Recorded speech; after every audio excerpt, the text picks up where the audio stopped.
Hello, welcome to the Davis Museum virtual panel, co-sponsored by the Wellesley College Art Department, a fragment of Tenochtitlan, remember the 500th anniversary of the fall of the Aztec capital. My name is Regina Gallardo. I'm a junior from Mexico City studying art history and Latin American studies. We will begin with a native land acknowledgement. Wellesley College occupies the ancestral, traditional, and contemporary unceded lands of the Massachusetts tribe. We recognize our unstolen land and we extend our gratitude to the many Indigenous peoples who have rich histories here, including the Massachusetts, Wampanoag, and Nipmuc nations, for their ongoing stewardship of the land. We commit to recognizing, supporting, and advocating for the sovereignty of the Indigenous nations whose traditional territories are in the Commonwealth of Massachusetts, as well as for the many Indigenous people who live, work, and study in Wellesley and Massachusetts. By offering this land acknowledgement, we affirm Indigenous sovereignty and commit to holding Wellesley College more accountable to the needs of Indigenous peoples. This land acknowledgement was created by the Wellesley Native American Student Association, and we thank them for their labor. To participate in today's program, please note that this event is being recorded and will be made available online in the upcoming days. We are using a webinar format, and your microphone and video have been turned off during the presentation. Throughout the event, you can use the Q&A box to enter your questions and to upvote other questions. We will leave 20 minutes for questions at the end of the presentation. The Davis Museum is grateful to the Wellesley College Art Department for co-sponsoring today's panel. Now, I am pleased to welcome James Oles, who will introduce today's speakers. Professor Oles has taught at Wellesley since 1996 and is Adjunct Curator of Latin American Art here at the Davis since 2002. His current project is a major retrospective exhibition of the work of Diego Rivera, which opens at the San Francisco Museum of Modern Art next July.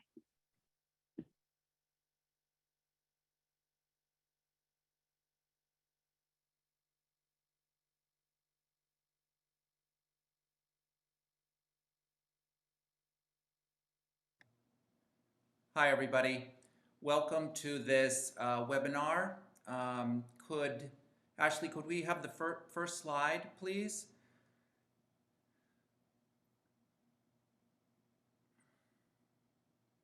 So thank you, Regina, and thank you to all for being here. And I want to just say thank you to Lisa Fishman, the director of the Davis Museum, for her original support of this acquisition that we're going to talk about today.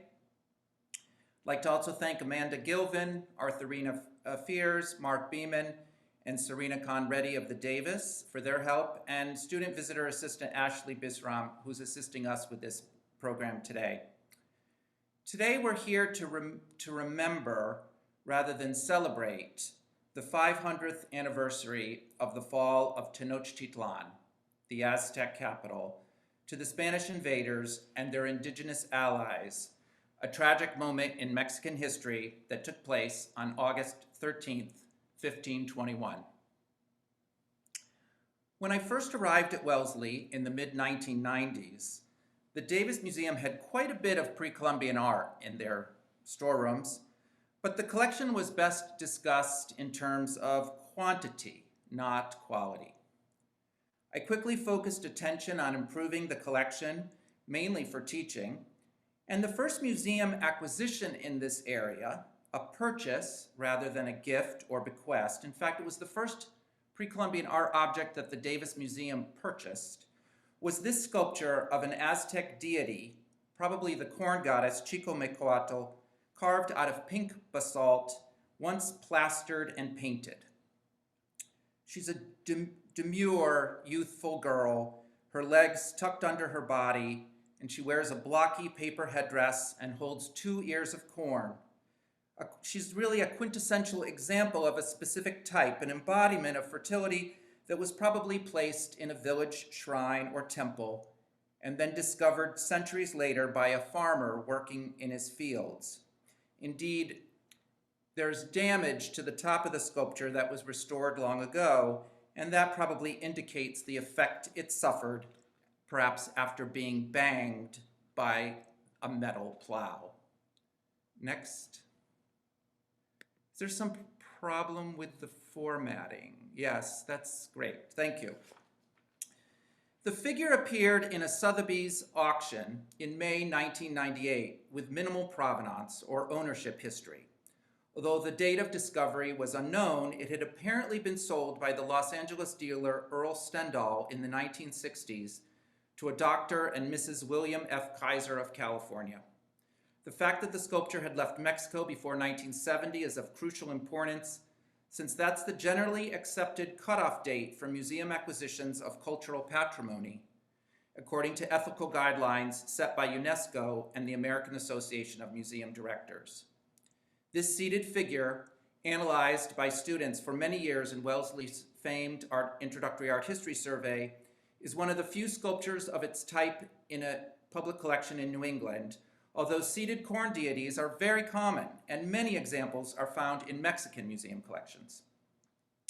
For some years, the Davis Museum continued to collect ancient American art, mainly ceramics, but in 2005, due to increasing concerns and debates over the ethics of collecting cultural property, whose export has long been prohibited by countries of origin, like Mexico, and whose market value encourages looting, I decided to halt further acquisitions in this area to focus attention on modern Latin American and Latinx art.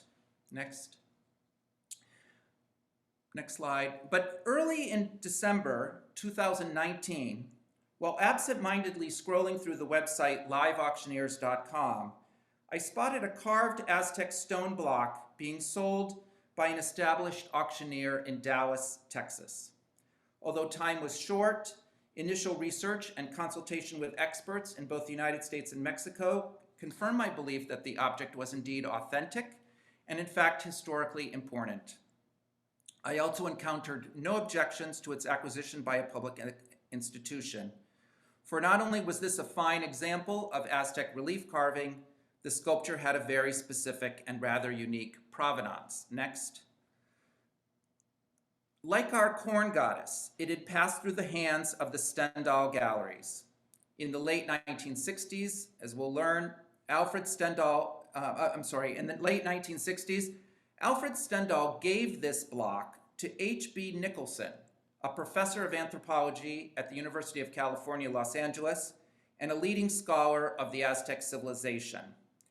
And Nicholson, in fact, owned that sculpture until his death in 2007. According to his son, Nicholson frequented Stendahl's gallery to take pictures of pre-Columbian objects for use in teaching and research.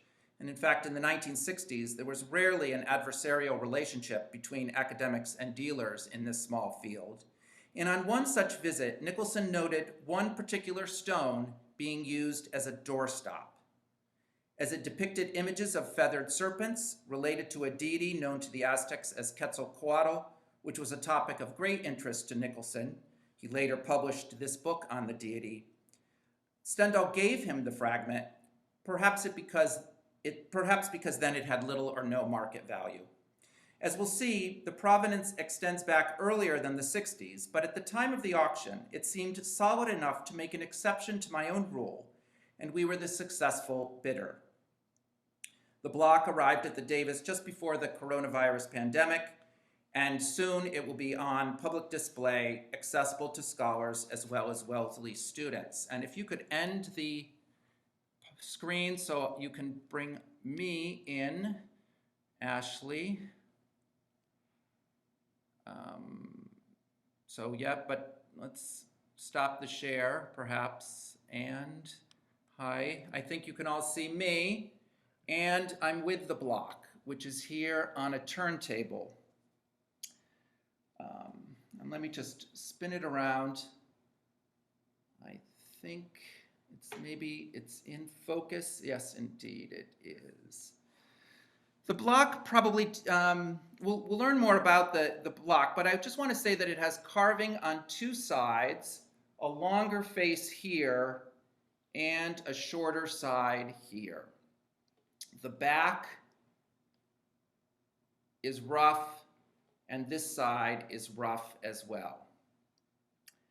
Now, the auction house actually illustrated the block upside down because this flat surface up here seems to be the more logical base, but it is actually the top of the object. And in a bit, you'll learn how we can be sure of that. Although fragmentary, the carving is particularly elegant and detailed. This long side shows the undulating body of a feathered serpent with longer feathers here at the end. There's some long feathers here, a rattle tail here, and then some plumes that come back here at the end. And these terminal feathers are decorated with these circular discs here, you can see, which are, these circles are chalchihuites, or jade discs, that indicate preciousness, and perhaps that these feathers are in fact the green tail feathers of the Quetzal. The short side shows the head of a fanged serpent in profile, which is easier to read this way than what we were looking at in the photographs originally. It has a crest of 3 or 4 very short feathers here at the top of the head. Here's the eye right there. There's some long plumes that come off the top of the head and another single plume that perks out there in front of it. Has an open fanged mouth here. These are the fangs. And then I think you can all see a forked tongue there immediately in front. And then it has a sort of framing device around the edge on both faces of the sculpture.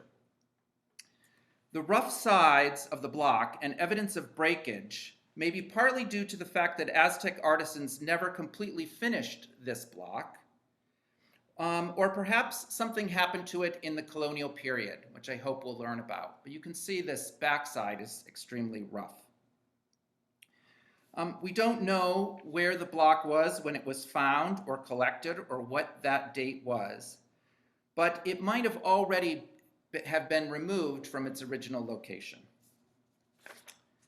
To learn more about the history of this particular sculpture, which seems humble but is really quite an extraordinary thing, what I speculate could be a fragment of Tenochtitlan. I've asked 3 scholars of ancient Mesoamerican art, all dear friends and colleagues, to speak about 3 specific points in the object's history. First, Megan O'Neill, assistant professor of art history at Emory University in Atlanta and faculty curator of the Art of the Americas at Emory's Michael C. Carlos Museum, will discuss the original context and use of the block and where it might have been located before the Spanish invasion. Megan's book, Engaging Ancient Maya Sculpture at Piedras Negras, Guatemala, 2012, focuses on how sculpture was situated in the past, and she's very much interested in the reception of Mesoamerican art over time, including collecting and exhibition practice. Second, I've asked Barbara Mundy to talk about the turbulent 1520s and 1530s when the Aztec capital of Tenochtitlan was being transformed into a new city, and when sculptures of all sorts were being broken up or moved. Barbara is the newly appointed Robertson Chair of Latin American Art at Tulane University and the author of the award-winning book, The Death of Aztec Tenochtitlan, The Life of Mexico City, published by the University of Texas Press in 2015. She's currently a scholar in residence at the Library of Congress. Finally, I invited Ellen Hoobler, the William B. Ziff Jr. Associate Curator of Art of the Americas at the Walters Art Museum in Baltimore, to speak about the Stendahl galleries and the market for Aztec antiquities in the United States more generally. Ellen is a member of the Wellesley College class of 1998, and in fact was my first student to go on to get a PhD in the field of Latin American art. She recently co-authored Hollywood Ahrensburg, Avant-Garde Collecting in Mid-Century LA, published by the Getty Research Institute in 2020. Our understanding of this sculpture is evolving. We've had some interesting conversations already, and my friends and colleagues will present some of their preliminary findings now, followed by questions. Welcome again, and I turn the virtual microphone over to Megan, and if we can go to her PowerPoint. Thank you. Jay, thank you so much for inviting me. Very happy to be present here. I am zooming in from Atlanta, the ancestral homelands of the Muskogee Nation. And I thank you all for that beautiful land acknowledgement for your place in Massachusetts. So I also want to thank all of the Wellesley people who are assisting, including Ashley, who will be forwarding my slides. Let me just set my timer. Okay, so Jay asked me to speak about carved benches in Aztec architecture. And Jay insists that you all know that this is a work in progress session. This is not a finality. This is all that we found because we're still just beginning this particular research. And we welcome your opinions and ideas to help us fill in some of the information. Okay, so as Jay has already shown you, we have this fragment, this carved fragment. And so what I'm going to do is just talk about some options of where it came from. And I forget that I have to ask for the slide to be forwarded.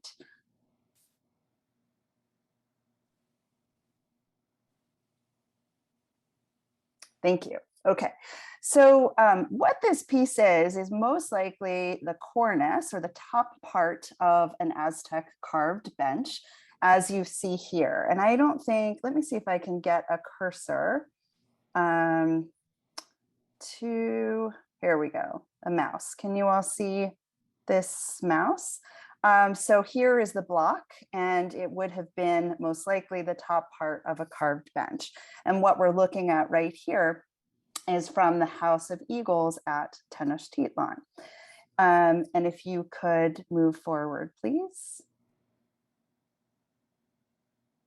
Okay, so just to make, I know there are some Aztecistas on the this webinar, but maybe others who are not familiar with where Tenochtitlan is. Tenochtitlan, of course, the capital of the Mexica or Aztec Empire, located here in Lake Texcoco, an island in Lake Texcoco. And this is a map of the expansion of the Aztec Empire in the 15th and early 16th centuries, spreading across Mesoamerica. Next slide, please. And here's another view of Lake Texcoco with Tenochtitlan right there, located on that island. And the picture today of what the Templo Mayor or Great Temple looks like. And you can see here we are in downtown Mexico City, and starting in 1978, the excavations at the Great Temple, when they were removing the later buildings from the colonial period and later from this location and uncovering the various levels, the various phases of the Mexica buildings. Here you see those stairways that are now visible from that excavation. Next slide.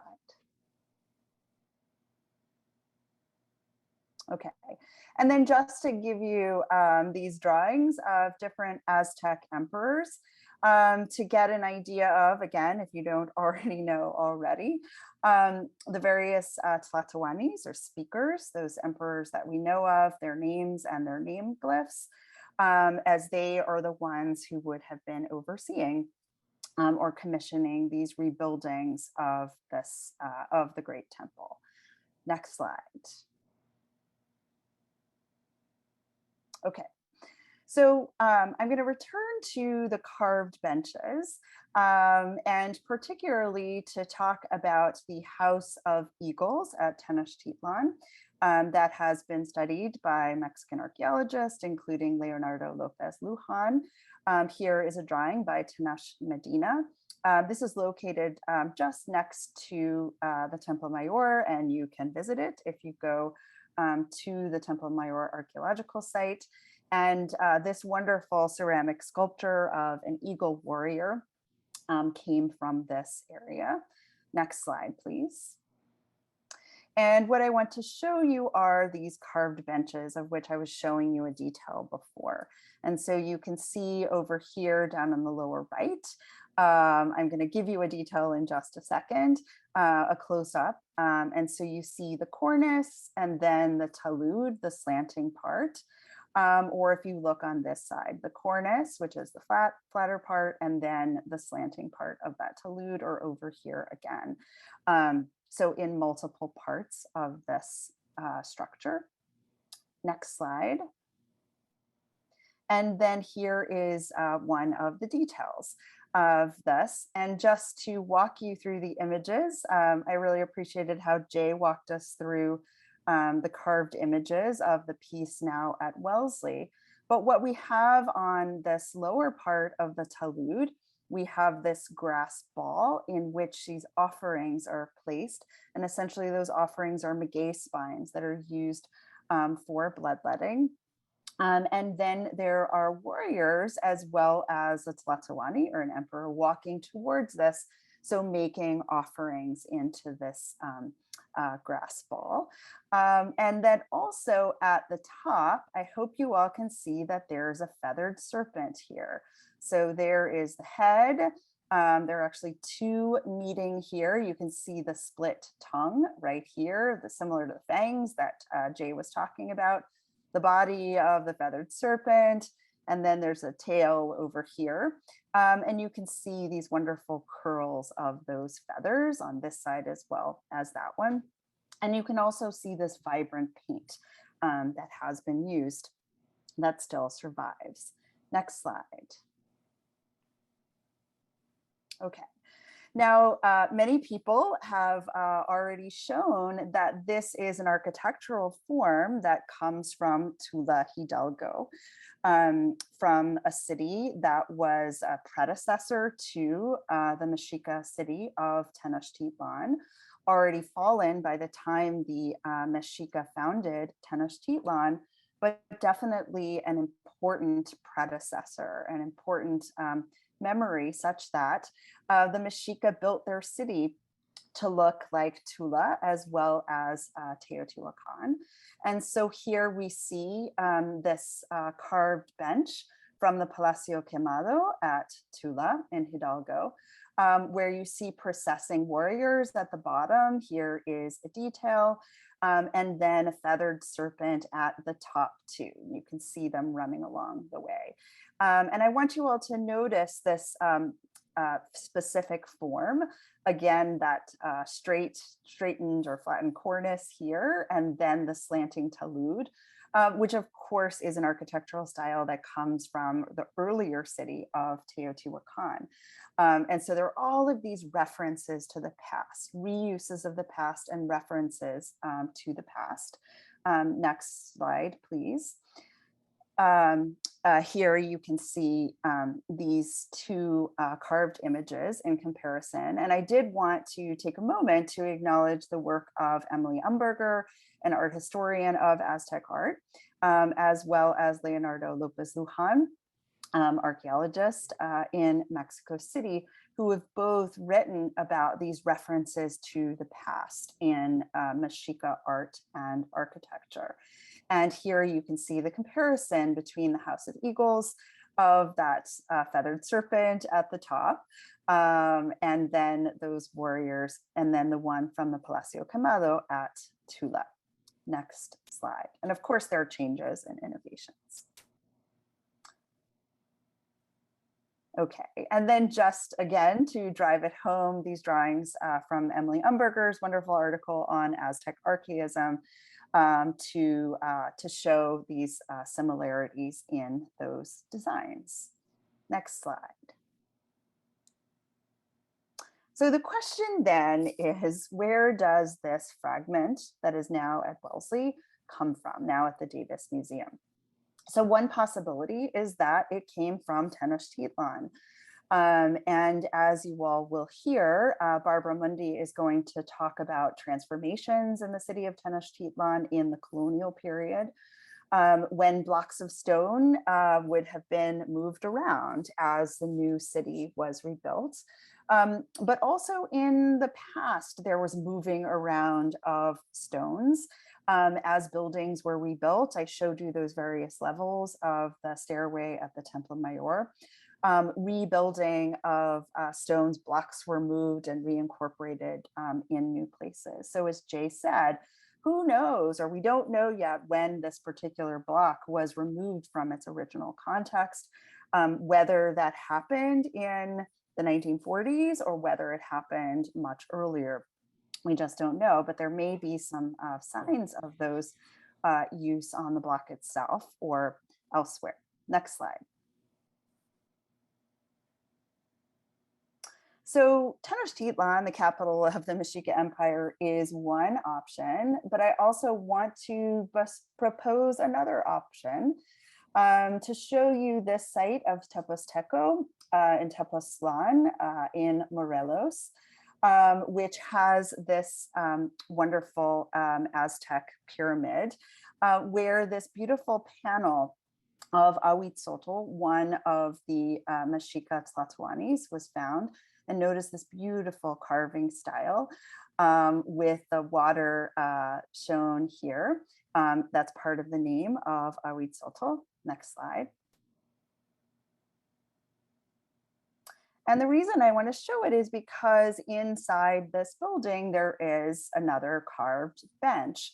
So outside of the Mexica capital. Now, the block that's at Wellesley does not come from this building. At first I was thinking maybe it did because it is made up of smaller blocks. But these, the designs on the cornice of this one are actually day signs. So it's not a similar design as we have that feathered serpent, which we see at the House of the Eagles. But I just want to add this to the mix of the conversation since it is a carved bench, and it would be worth looking across the empire to see other possibilities for where such carved benches might have been in addition to Tenochtitlan. Next slide. And then the last piece that I want to show you that I think that Barbara may be talking about, so I'll just show you very quickly. It's this monument of the Quetzalcoatl of Ahuitzotl. So that same emperor that I was just talking about, which is this large carved block with a feathered serpent on the side. And here you can see a drawing of it. That was actually this block was reused in the colonial period. So this bench wouldn't have been exactly like this, I don't think. It wasn't carved on three sides as this particular block was, but just again, to throw this out as another potential option. So next slide. So just to say, we don't know yet exactly where this particular block came from. And I really appreciate Jay involving other scholars, involving me, and also having us do a webinar early in the process, because there may even be people on this call who have ideas about where this particular block came from, whether it might be possible to identify the particular site of where it came from. Perhaps there's a missing block somewhere, or whether it was reused and it wouldn't be as clear, reused in antiquity or in the colonial period, not as clear. That's something that I think someone can definitely work on. In one of our earlier meetings, Ellen Hoobler said something like, maybe somebody in a master's thesis or an undergraduate thesis or a dissertation will figure out exactly how the little chaltiwites were carved in each moment of time, and would be able to use that little clue to figure more out about this block. I do think it'll be a really important object for study, both at Wellesley and hopefully in collaboration with our friends and colleagues in Mexico as well. All right, that is my last slide, and I'm going to turn it back to you all.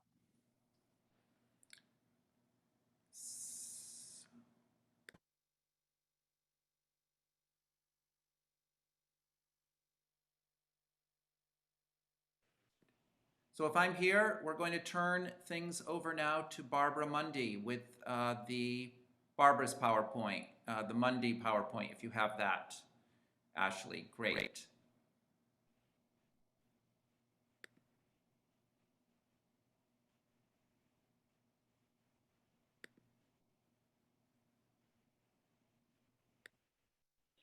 Super. Can you hear me? Actually, I can't see anybody, so I don't know if you can hear me. Yes, we can. Thank you, Megan. Thank you so much. And thank you, Jay, for bringing this panel together. It's always a pleasure to follow Megan talking about these wonderful works. And I think she really set the stage for how we as a collective have been thinking about this object. I want to begin by saying that I'm coming to you from the Library of Congress, which is on the ancestral lands of the Anacostans. And I would like to acknowledge their presence in the past and today in these ancestral lands. I want to bring you to talk a little bit about the context through which this magnificent sculpture, a piece of a bench, could have been dislodged from its original context. Again, we don't know exactly when this happened, but there are plenty of historical opportunities for Aztec sculpture to change from a useful piece of ritual architecture into a free-floating fragment, and eventually, as this did, to a piece that could be bought and sold on the art market. Next slide, please. To set the stage, I'd like to take you to the great Aztec or Mexica city of Tenochtitlan. I'll use the word Mexica, that's what the people of Tenochtitlan call themselves. Historically, afterwards, they got tagged the Aztecs, and that's a word more in common use, but I'll refer to them as the Mexica.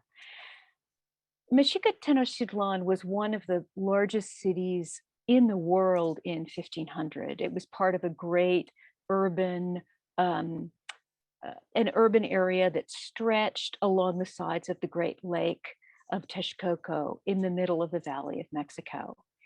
What you're seeing here is an imagined reconstruction of that city done by Luis Covarrubias, a Mexican artist. And if you've ever been to the Museo de Antropología in Mexico City, you will know that this large painting is on the wall. It's an imagined reconstruction from the 1950s, but I like it very much because it gives us a vision of what the great city of Tenochtitlan would have looked like before the invasion of the Spaniards starting in 1519 and before its fall in 1521. This great city on a lake was traversed by canals. When Spanish invaders came in, they likened it to the city of Venice. It probably had perhaps as many as 150,000 people, making it one of the largest cities in 1500. To give you a sense, the largest city in Europe at the time was Paris, that had about 250,000 people. London was much smaller with about 60,000 people. So Tenochtitlan would have been twice the size of London and not quite as big as Paris. The city was a ritual center, and in Covarrubias's design, you can see this large blank space at the center, which is where the great twin temples of the Templo Mayor rose. They echoed the mountains in the background, and the temple precinct was filled with the kind of sculpture that Megan just gave us an introduction to, ritual architecture with carved benches, as well as large stone sculpture. The stone had to be brought from the surrounding mountains, so every creation of a stone monument would have been noted by the people in Tenochtitlan as the stones was dragged across the causeways to the sculpture workshops in the center. Can I have the next slide, please?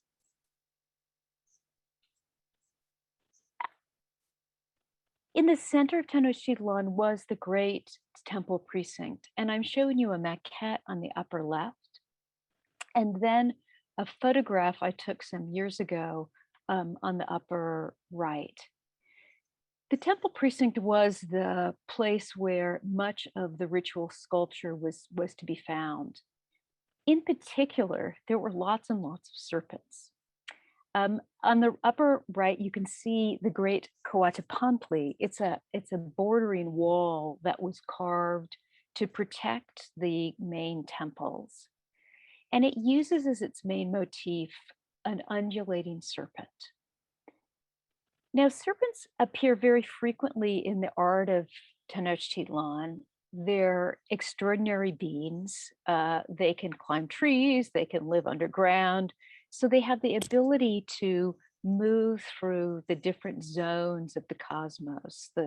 They live on they can go up into the air, they can live on the earth, or they can be underground. They also have transformative properties. They shed their skins, they become blind, they regain their sight, they grow new skins. And this made them an object of fascination to the Mexica. One of their main gods, as Jane mentioned, was Quetzalcoatl, the feathered serpent. And what you're seeing at the bottom left is a sculpture of Quetzalcoatl. It's a carving, a magnificent carving of a round serpent. And you can see the kind of dynamism and energy of the stone itself. Many of these sculptures were painted in antiquity, and at the bottom right, you can see how this is a model of a stone sculpture of a serpent, and you can see the brilliant colors, the polychromy that would have decorated these marvelous sculptures.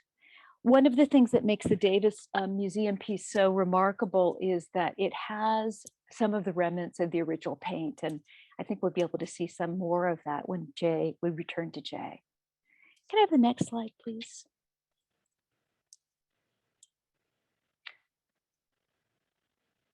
The marvels of the Great Temple would be brought to an end with the Spanish invasion.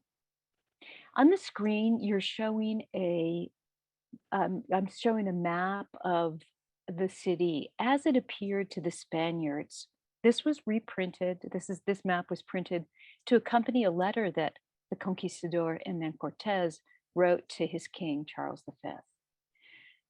It shows us something of this marvelous city in the middle of a lake. You can see at the center here. But it also shows us the reason why Tenochtitlan's temple precinct was violently destroyed in the wake of the invasion and the great siege that happened in 1521. Could I have the next slide too? No. The center of the map that I just showed you gives us a detailed vision of the Templo Mayor. And you can see the temple is right here. It's this architecture here.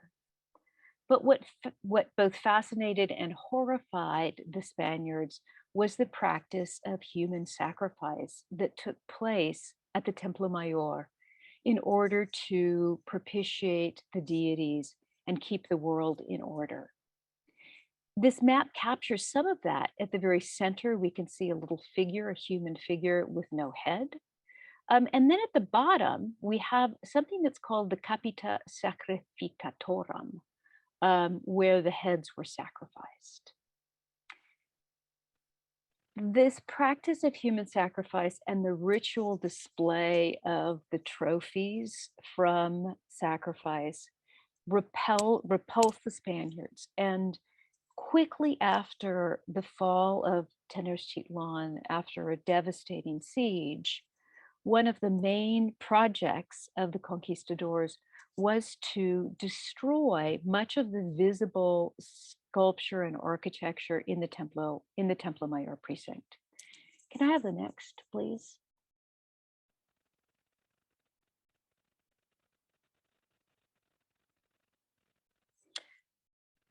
I have to confess that I was a little bit of a denier about the scale of human sacrifice among the Mexica. I thought it was really somewhat of a hyperbolic myth that the Spaniards had promoted against their indigenous enemies. But recent finds at the Templo Mayor have revealed something called the Zombuntli. It's the great skull rack where the skulls of sacrificial victims were put on display. And there are literally thousands of skulls there. On the lower two slides, you're seeing the new excavations that are being done by Mexican archaeologists led by a team headed by Raul Barrera. And they're finding that indeed there were these gory practice, to our eyes, gory practices of displaying the remains of sacrificial victims. This was one of the reasons that the Spaniards decided to raise the center precinct. And with their actions of dismantling much of the sacred architecture, sculptures like the bench fragment that Wellesley now has were really put into circulation as new kinds of things. Can I have the next slide, please? Even today, a lot of the sculpture that is to be found and seen in the Templo Mayor Museum, as well as in the Museo Nacional de Antropología, shows marks that it was damaged or effaced in some way. On the slide, you can see just 3 sculptures. I just picked these out of my collection of slides to show you how after these sculptures, after the invasion and the fall of the lords of Tenochtitlan, the sculptures were subjected to some effacement. You can see the eagle's nose has been chopped off. There's the bench on the bottom left has its corners that have been broken off. What's always most interesting to me is where people decided and what they decided to deface. And of particular focus were sculptures, particularly of serpents and sculptures of the great earth deity. These seem to have appeared to Spanish conquistadors as somehow embodying a terrifying iconography and holding in them the promise of a practice of religious idolatry as the Spanish saw it. And they were the object of particular violence. So it's really remarkable that the Wellesley, the museum block, survives in the state that it does, given that there was so much destruction of stone sculpture. Can I have the next?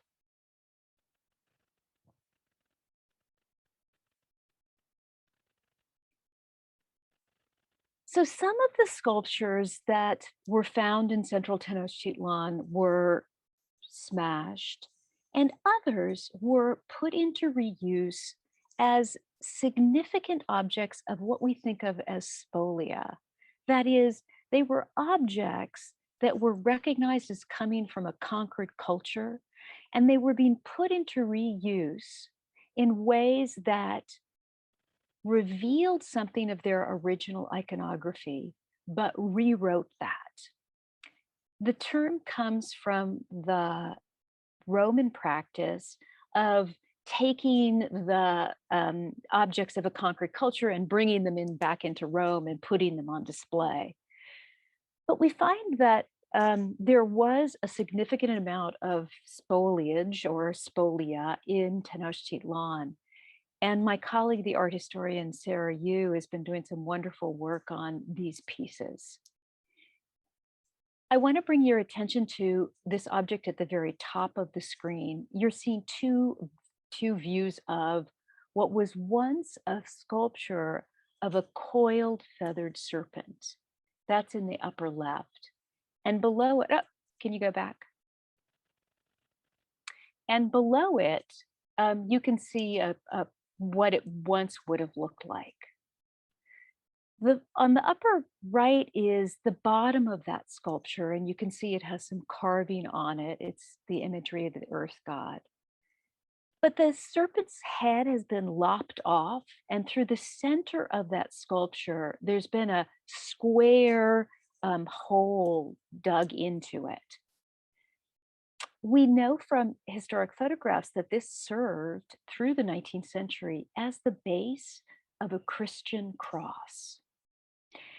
With this reuse, the deity of Quetzalcoatl, this precious feathered serpent, was being used as the kind of anchoring zone of the preeminent Christian symbol. And if you think about it, often there are skulls at the base of the cross in Orthodox Christian imagery to signify Golgotha, the place of the skulls where Jesus was crucified. This kind of creative reuse was probably done at the behest of Catholic friars who quickly learned the significance of these objects and decided to bring them in and to tap into their powerful significance into a cultural context that was Orthodox and Catholic. In other cases, the sculpture had iconography or imagery on it that couldn't be reconstituted or couldn't be brought into some kind of meaningful Catholic orthodoxy. We see the case of that on the sculpture on the lower right. This is an image of the great earth deity carved into a Aztec or a Mexica stone block. And that was reused as a column of a probably a church or an elegant house. Today it's been tipped to reveal the Tlaltecuhtli, the earth deity, but you can see projecting from the back the column base. So in this case, the imagery was effaced, but interestingly, it was still preserved. And many of these Tlaltecuhtli sculptures that have been reused actually preserve the most preeminent parts of the imagery, which makes me think that the Mexica who were being called on to destroy these works were also intentionally preserving the most powerful elements of the iconography. Can I have the next, please?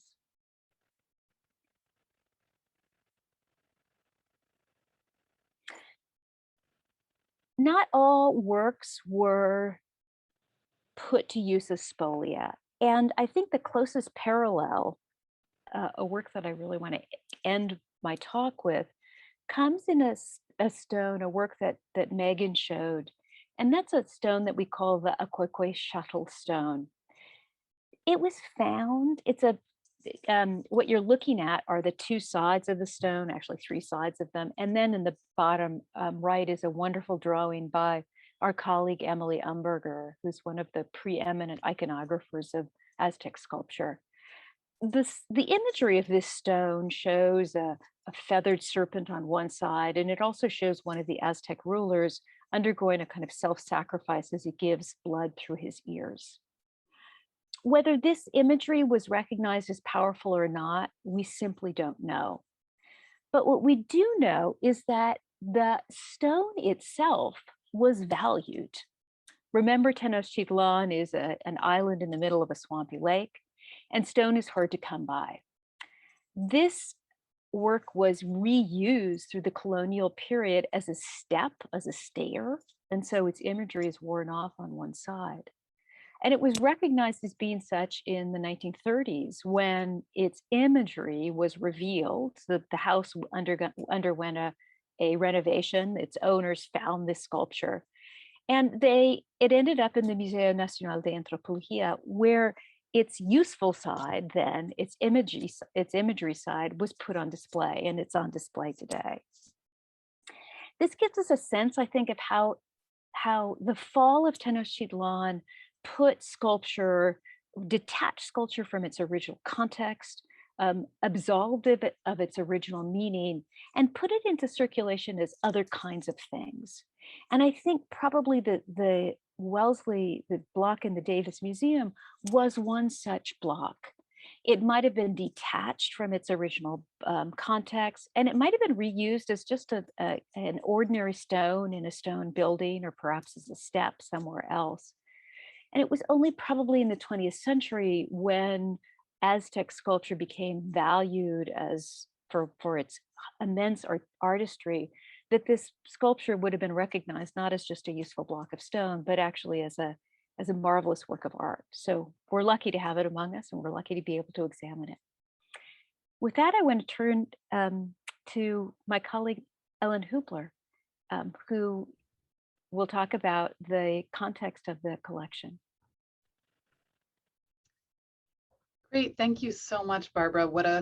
Both of these presentations, both by Megan and by Barbara, have been so thought-provoking. Ashley, if we can go ahead and go back to the first presentation, that would be great.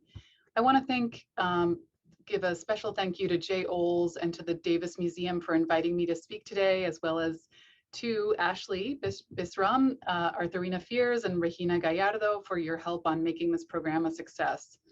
I'm coming to you today from Baltimore, the ancestral land of the Piscataway and Susquehannock nations, as well as the home territory of the Lumbee and Cherokee peoples, among others.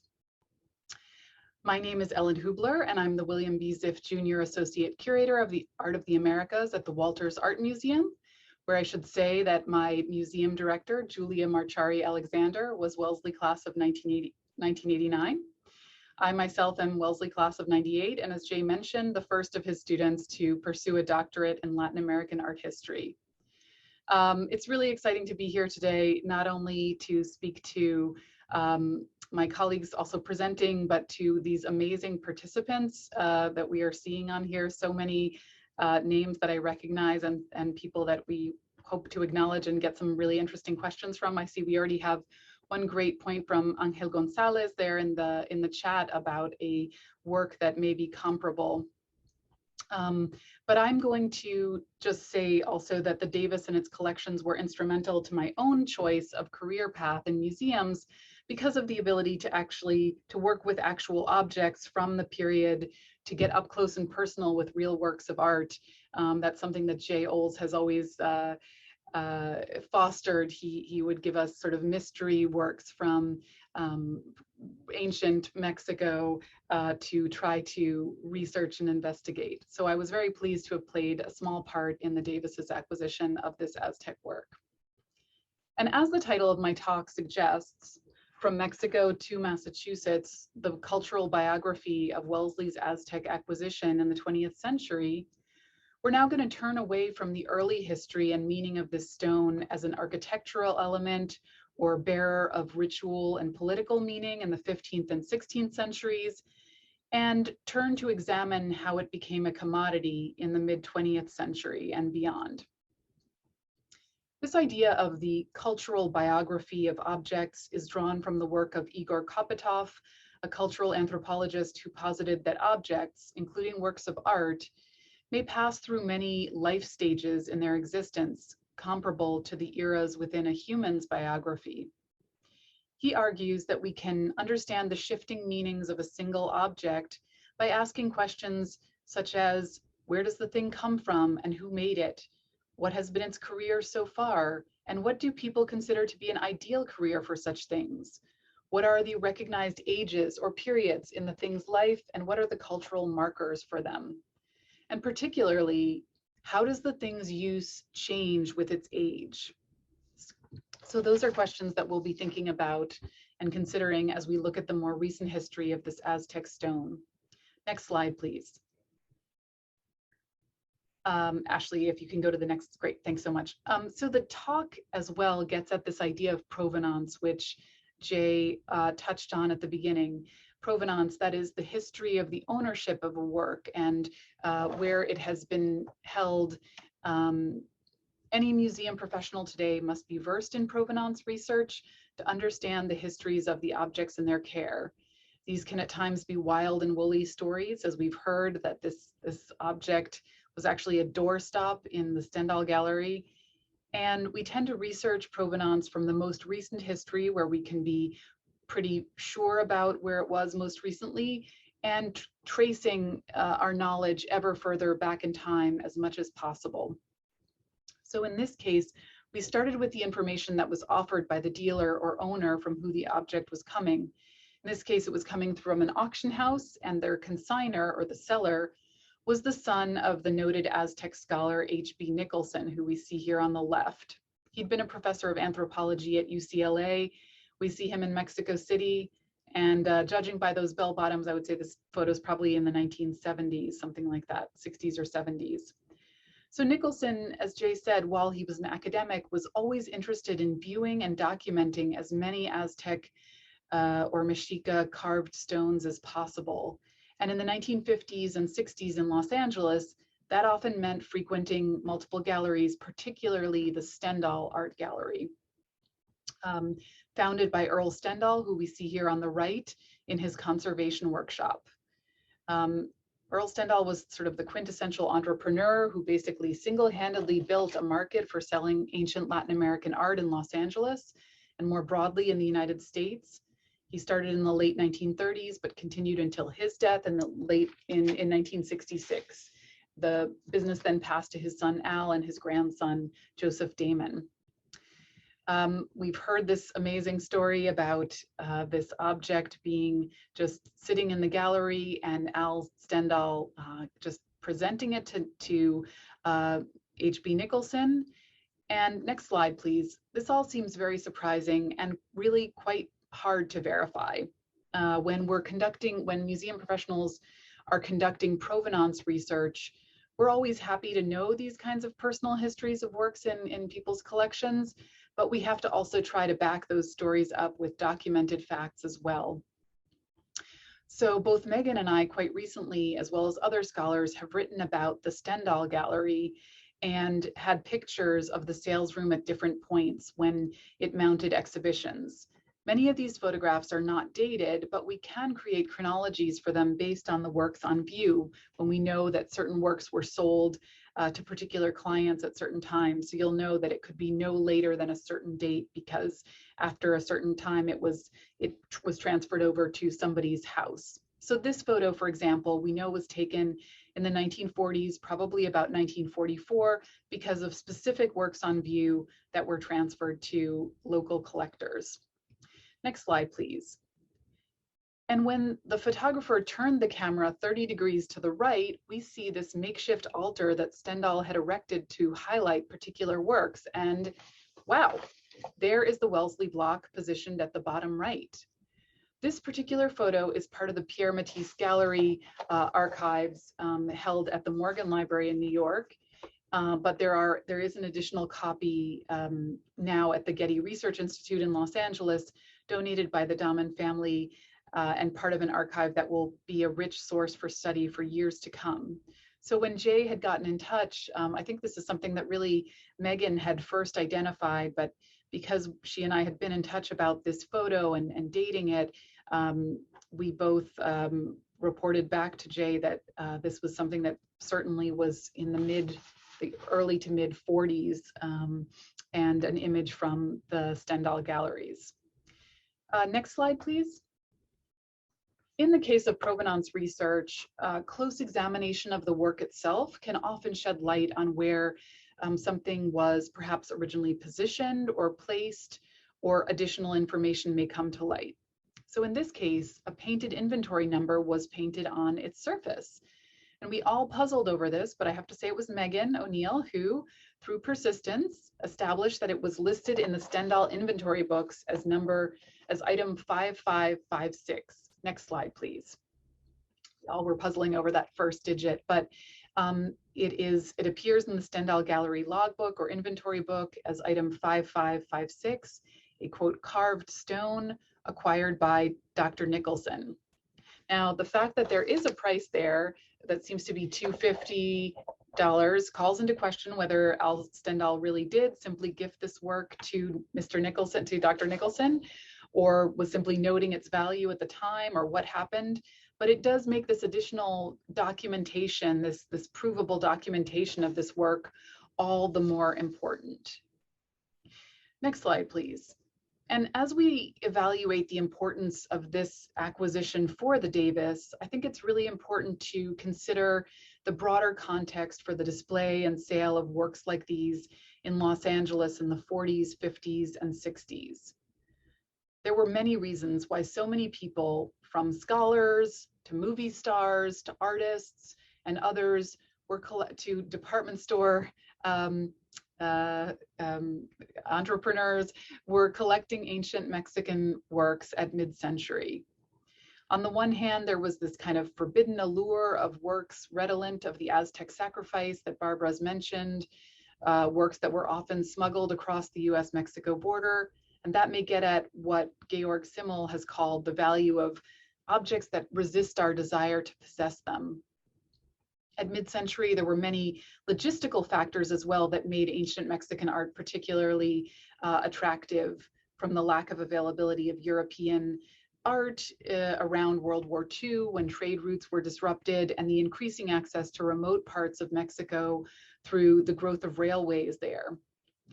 But there was also, and especially, this issue of taste, how many collectors began to enjoy juxtaposing these ancient American, and I say American broadly speaking, these ancient American works with European modernist paintings and sculptures. This is something that might have grown out of the vogue for things Mexican that had begun with Mexican muralists in the 20s. Next slide, please. And certainly when we think of Frida Kahlo, we definitely consider her native Tijuana dress, her costumes, her pets, but also her pre-Columbian jewelry and the masses of Aztec and other ancient stone sculptures she displayed in her garden at the Casa Azul, the house that she and her husband, the muralist Diego Rivera, shared in Mexico City. We know that Rivera and Kahlo were in touch, but especially Rivera was in touch with Earl Stendahl frequently in the 1940s, had an exhibition at the Stendahl galleries, and that Rivera and other artists like Roberto Montenegro, Miguel Covarrubias, and others were instrumental in beginning to popularize the collecting of ancient Mexican art at this time. And photographs of these including ancient Mexican works in domestic contexts would have circulated widely. Next slide, please. And certainly in mid-century Los Angeles, that ability to live and entertain year-round in one's garden, just as one might do in Mexico City, led to the development of almost open-air galleries, of gardens that were almost open-air galleries of different kinds.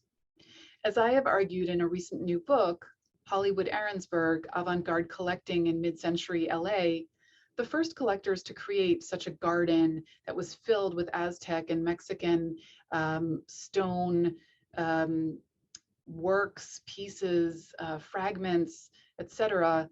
The first collectors to create a garden like this in the United States were the couple Louise and Walter Ahrensburg. The Ahrensburgs had come to Los Angeles in 1921 with their collection in tow, and that at the time was a group of European and modernist artworks acquired first at the Armory Show and afterwards, as well as a smaller number of ancient Mexican works that they had acquired in New York, including one Aztec stone sculpture. But in Los Angeles, they had been great patrons of Stendahl. In fact, such important patrons that they traded the deed for what would become his house for a large quantity of Aztec stone sculpture. And over time, their collection of ancient Mexican works grew to around 350 objects. But they still maintained a sensibility that took into account Dada and Surrealist influences that they had come of age with, as we see here in the large stone, Aztec stone shell that appears to float above their hedge. Next slide, please. And in broader terms, this juxtaposition of modernist works. Ashley, go ahead and go to the next slide, please. We can see in this, oh, sorry, one slide back, sorry.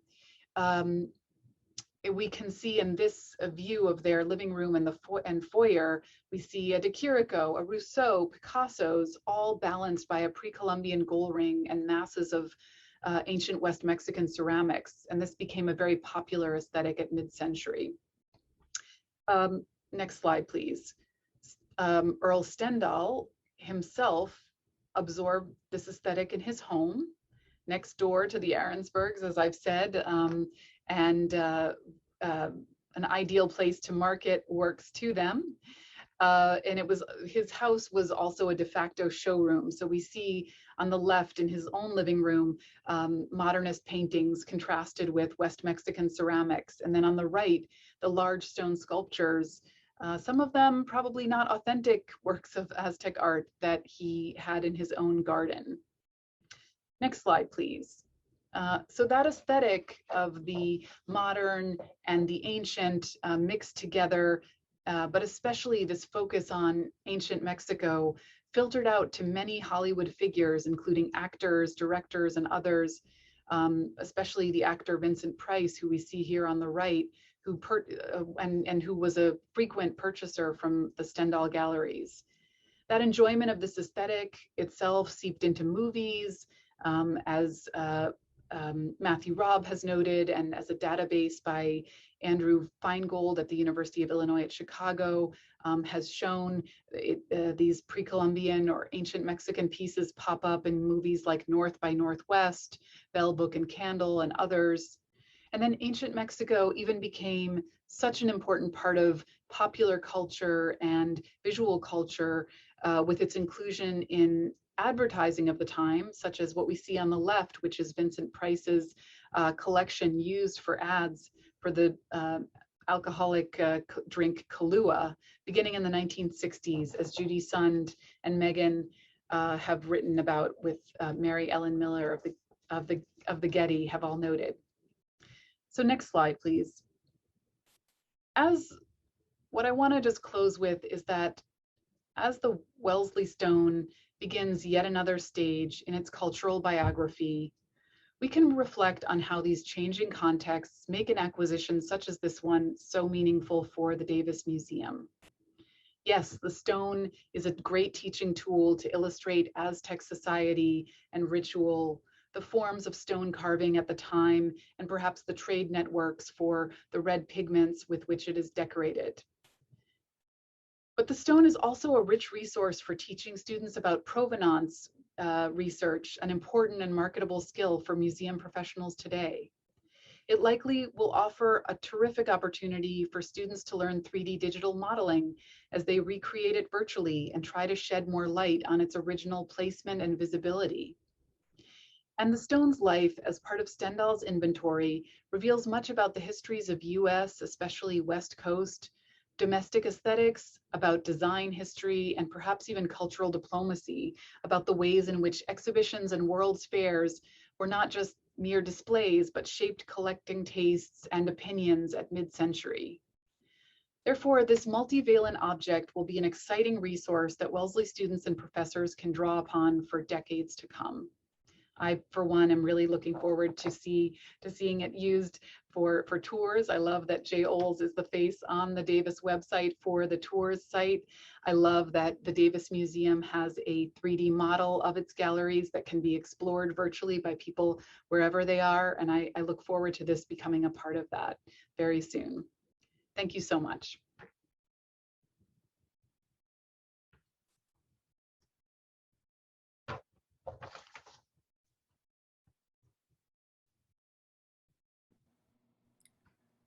So I think perhaps maybe the four of us should come on come on with our video, perhaps. Yes, thank you all. Well, that was great. Megan said at the very beginning that it really is the beginning of a conversation. This is not the end by any means. I wouldn't have made an acquisition like this without contacting colleagues, and I wouldn't ever do work on it without contacting colleagues, and here we all are. So I wonder first if, if there's some questions out there. I see a couple. I would love it if people could post questions from the audience or comments, but I would ask first if any of the panelists have any comments for themselves. And I'll just start by saying that Megan and Barbara both showed these benches, which were obviously for assemblages of people just sitting for ritual ceremonies, but both of them showed the benches with brilliant color. And I think ours, which some of you might be able to get a sense of, and what Ellen mentioned, is there are traces of red pigment only, which is probably maybe was the least fugitive of any. But the fact that it's not very eroded, I think, is also important. Some of the benches that we see, if they were buried, they obviously survived very well. Other things that were exposed to the elements did not survive so well. So I think the fact that this has a lot of the crisp carvings still present would imply that it was more buried than not, or it was flipped upside down, or that somehow the carving was hidden from view. And I wondered if any of you had anything to say about that, if the condition of it what the condition of it might tell us.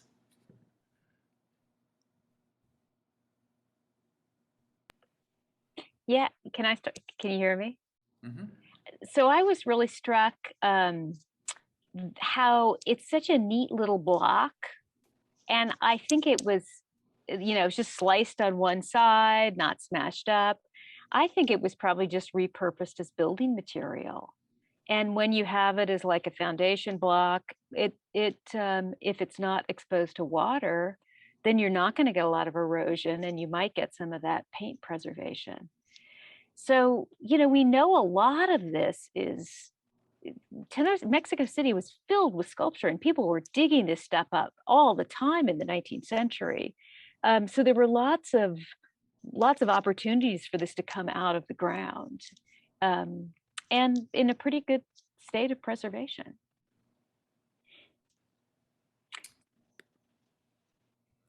Yeah, and I'll I want to just go, jump in. Oh, Megan. sorry. I was just Go on. going to jump in to say that when I shared the photograph of the Teposteco bench with Jay, he pointed out the erosion on that particular one. So I think that as you know, Barbara, in your talk, you were emphasizing this close looking to understand the treatment over time of these pieces. And I think that these are important clues on the particular fragment that Jay is sitting next to that will help get closer to where it might have come from and add more to that cultural biography that Ellen was talking about.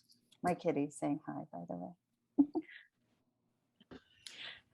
I want to, we've got about, a little bit more than 15 minutes, and there's a couple really complicated questions, but I do want to point out that scholar John Carlson is here online, and he mentions in the comments that he wonders whether these circular discs, which I was, kind of initially reading as these chalchuites, these jade discs of preciousness, he says, wonder if one or more of them in the sculpture could also be numbers. Perhaps there were originally 7 along the sculpture to indicate Chicomecoatl, for example, 7 serpent. And that since this is a fragment, we really can't tell, but that seems to be an interesting point to think about. I'd never even imagined that these discs could be the number 1. Each one could symbolize a number 1. That's kind of a comment. And we already got a comment from Angel Gonzalez, a scholar who's written his dissertation, I think, on Aztec sculpture. And he has told me that I can't wait to go to the Site Museum in the Ministry of Public Education in downtown Mexico City, where excavations in their own foundation have uncovered Aztec bits and pieces. And he says there's a very similar one there from excavations on display right now. So as soon as I'm in Mexico City, I have a destination to go to. So thank you, Angel, for that. I can lean in because the kind of work that Angel is doing is really interesting. He's been cataloging all of these fragments and trying to figure out where the sculpture workshops are and just based on the basis of style, where the workshops, which sculptures can be associated with which workshops. So it's going to be super revealing to figure out how many workshops there were in Tenochtitlan, and there were probably a great deal. So I'm really excited about that research. I mean, one of the things that was, it was interesting to us is for a small museum, it's very, very difficult to, even if you put provenance aside, which is a huge issue that we can't put aside, it's just very difficult to acquire Aztec art, period. There's very little of it relatively circulating on the market, and certainly very little of it that's well provenanced back to the 40s. And yet the quality of the carving here did seem to indicate a possible workshop in Tenochtitlan in that often what we see outside of the city is a lot clunkier, more crudely carved. Natalie Miraval says, thank you for all your wonderful presentations. The land acknowledgements brought to mind the relationship indigenous peoples today have not only to their ancestral land, but to their objects. How do the histories of these objects, their creation, commodification, acquisition, and display help us rethink the role museums have in mediating relationships between contemporary indigenous peoples and cultural patrimony? I wonder, Ellen, do you have any initial thoughts on that, perhaps? I mean, I have some, but Yeah, I mean, I would say that it's something that we're all many museums are grappling with. We're all grappling with, in the case of, um, you know, especially objects that are site specific, that people are, when we do know specifically where an object is coming from, there's sort of a greater impetus towards negotiation and discussion there. So I would say that we're all looking to understand the histories of these objects better, and then to at least be in communication with peoples who are from those areas. I say this, something that the Walters is working on is a particular Mexica or Aztec era sculpture, and but it's from a particular place in Puebla, and we've been in touch with the town, and it's proved to be a really productive relationship, is what I would say. I don't know if they would identify as indigenous. They're no longer like speaking Nahuatl, but certainly there's still many traditions of certain cultural characteristics that are very pre-Columbian. We're looking at Huaquechula in Puebla, and so yeah. If I could, Jay, can I jump in as Please. well on this question? Because I think it's a really good one, and I think it highlights how provenance research can become something more than just trying to trace the history of an object, perhaps so that you could say it's legal, right? We can keep it, which I think is a problematic way that provenance research has come to be used in museums. Because what is fascinating about the Stendahl archives and a bit with the Pierre Matisse archives or others is that we're finding more information that can help us get back to origins of these pieces, and ones that were either accidentally forgotten or intentionally erased, literally intentionally erased, which is a huge problem in us thinking about the disconnection of these works from the places of origin, from the descendants of the individuals who made them, and their disenfranchisement through the art market. And I think that I'm hoping that we're all participating in this new wave of provenance research that actually is intended to reconnect these pieces that have been turned into art objects, right? Valued for their aesthetic qualities or not so aesthetic qualities and used as a doorstep. And doing the kind of work to connect them to origins and also these potential collaborations as well, right? What is, on the ground, how can Wellesley students perhaps be involved in collaborations to try to figure out where this piece came from and maybe what its future is as well?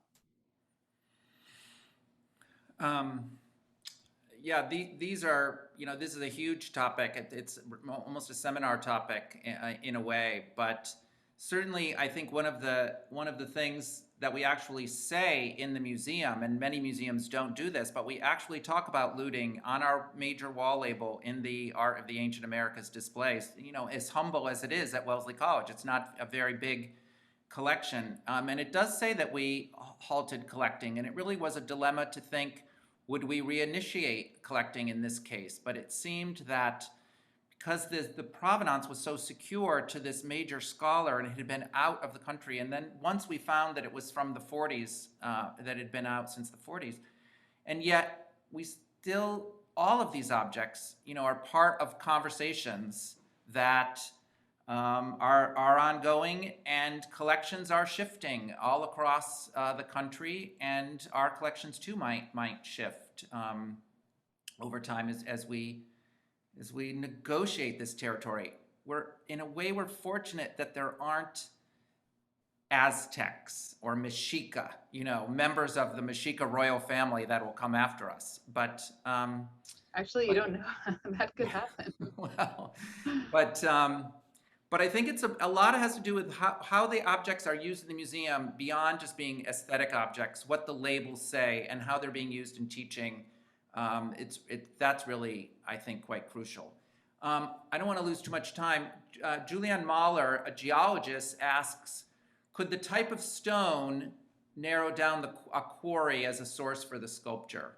Mm-hmm. And I wonder, Barbara, if we know, or maybe we'd have to bring in Angel to know more about quarries, exactly where these things were being quarried. This seems to me an example of a sort of pinkish basalt, which is typical of a lot of Aztec carving. But yeah, I think Leonardo Lopez Lujan, who is the archaeologist of the Templo Mayor project, he's done some work on the sourcing of the stone. And there are definitely quarries around Mexico City where this kind of volcanic tuff or volcanic stone could be found. That would probably locate it to, a quarry around Mexico City. So yeah. And that would be exciting to be able to do that, to anchor it there. Its iconography looks pretty like Valley of Mexico to me, but it could be Morelos, it could be, we know that stone gets moved around, so people could be quarrying in the Valley of Mexico and bringing the stone elsewhere. Well, we have these two experts, John Carlson and Angel Gonzalez, are here having a chat within the chat. And John says that he says to him, it looks like a very late, mature piece of Mexica carving, indeed from Metropolitan Tenochtitlan, which is very exciting for the Davis Museum. The style recalls the style from the time of the 9th Tlatoani Moctezuma Xochiyotzin. Is this plausible, perhaps? And Angel responded, yes, it seems to be from the time of Ahuitzotl or Moctezuma II. And I think what makes this interesting is that this means that it was higher up or even probably visible at the time of the Spanish invasion. The benches that Megan showed, at least the ones in Tenochtitlan, would have been buried at that time. So that's why they're so well preserved. And this then would mean that this came from a bench on top of those, on a construction after that at ground level. And those would have been the things that were being ripped out and reused or hidden or destroyed, as Barbara said. So this is all very exciting. Jennifer asked something, maybe, let's see who wants to tackle this. Jennifer Jostin says, thanks to all the speakers. I'd be grateful to hear more about strategies you may have used to incorporate this or other specific ancient Mesoamerican objects into classroom teaching. And perhaps both Megan and Barbara could talk about how they use these objects in teaching. I have some ideas too. But. Yeah, well, I can start, but I actually think Barbara would be great because actually my students have actually quoted Barbara's students in their studies of some of the pieces that Barbara showed. But one thing I've had my students do is think about both, close analysis, as many of us learned with Mary Miller, as well as that provenance research. And my students last year created videos for the Latino Youth Leadership Conference. So also thinking about having your students be mentors to younger students, connecting to other communities during the pandemic as well. And I had one student who had this brilliant idea they had to rewrite the labels for the museum. And she had this idea that I think she got from Andrew Hamilton at Chicago, which was the idea of a lottery, I think a lotto label or something with different kinds of information about the objects. And one of them being what is it made of? What did it mean at the time it was made? What it might have cost in the 20th century when it was on the art market, and then what is the person see today. And I love that idea of sort of thinking about these different meanings over time and how to make that visible within the museum. So I don't have a museum affiliation. So with my students, the whole idea is to take this kind of knowledge and create knowledge for other people.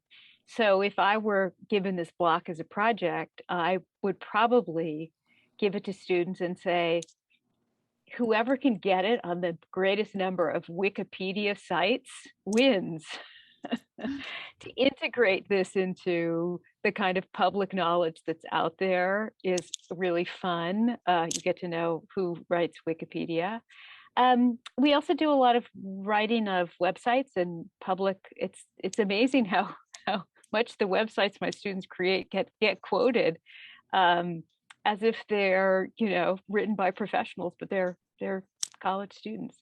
So I might also think about how we could kind of create a body of Aztec sculpture that we could put out on a website, make an exhibition for a website that would contextualize this particular piece. Well, I mean, in 3 minutes, I can't even say. But I think, as Ellen said, I mean, one of my goals is to get students excited by real objects. That's certainly made difficult when we're working with objects from cultural patrimony. But then I can get students to think about not only it as an object, but to think about how to deal with it. What kinds of labels, what kinds of optional labels could be written around something? What other documentary evidence would the viewers want to see? So there's just a tremendous number of avenues for dealing with something like this. And to end, finally, Breslin Bell, who that name rings I can't even say it because it's a terrible pun, but the name I seem to remember maybe having a student with that name. So Breslin, if you could remind me. How can we frame this stone in a collection and maybe connect it to modern or contemporary Latin American art? And I would just say that Ellen and I have been in preliminary discussions about the impact of Aztec art on and other Native American cultures on modern design. And maybe something like this could be the type of object whose flat design properties, had it been well known, would have been very interesting to designers, jewelry designers or fabric designers, because these flat things, as opposed to three-dimensional objects, were often very useful for modern designers. There's lots probably to talk about there as well. I think great museum objects tell many different stories, and this object tells many. It tells stories about the Aztec and even the people of Tula. It tells stories about architecture and furniture. It tells stories about destruction and looting and moving, and it tells stories about dealing. So, and Breslin, yes, class of 18, you were there. Yes, now I remember. I'm sorry, I forgot. And it tells stories about collecting and dealing and displaying, and that's what makes it a great museum object. It's not the biggest and fanciest. It's not even a whole, but it tells great stories. I think that's why we're very lucky to be the custodians of it for the next period of its life. So I think at that we're at 4 o'clock. I really want to thank Megan, Barbara, and Ellen, who did an amazing job and are wonderful colleagues. And the fun I have is that I get to talk to them all the time. And so this conversation will continue. And anyone else that wants to, contact the museum, if you have any questions, if you have any ideas about this sculpture, keep them coming, because we're certainly interested in your ideas. I want to thank you all, and thanks again to Ashley and Arthurina and Regina, as well as to Lisa Fishman, who supported this acquisition at the beginning, because in the end, the curator needs somebody to say yes. So I wanted to thank her as well. I think that's all. So this will be recorded. It's been recorded, and I think maybe I'm off. Regina, I'm turning it over to you. Well, thank you so much for speaking with us today and to learn more about the history and the significance of the sculpture. And again, thank you to all the attendees, and thank you to Professor Oles.